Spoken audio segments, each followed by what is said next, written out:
Syederalon miliarder dunia Elon Musk resmi mengakuisisi Twitter senilai 682 triliun rupiah pada Jumat 28 Oktober 2022. Berikut informasi selengkapnya.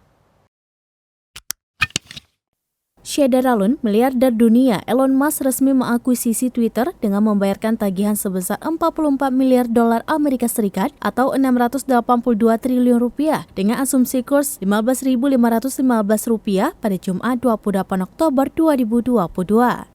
Informasi didapat dari Business Insider, penyelesaian kesepakatan akuisisi dilakukan sehari sebelum tenggat waktu yang ditetapkan pengadilan, tepatnya pada Kamis 27 Oktober 2022 malam. Dengan pembelian tersebut, kini platform media sosial Twitter resmi jatuh ke tangan Musk. Rencana akuisisi sebelumnya telah digagas Elon Musk sejak awal Januari lalu.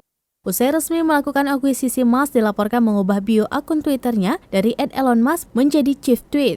Dia juga turut memberhentikan CEO Twitter, Parag Agrawal, pimpinan finansial atau CFO, Ned Segal, serta pimpinan legal dan kebijakan Vijaya Gadde. Baik Musk hingga hak Twitter belum memberikan penjelasan resmi terkait hal tersebut. Namun, menurut informasi yang beredar, aksi pemecatan ini merupakan awal dari langkah Musk yang ingin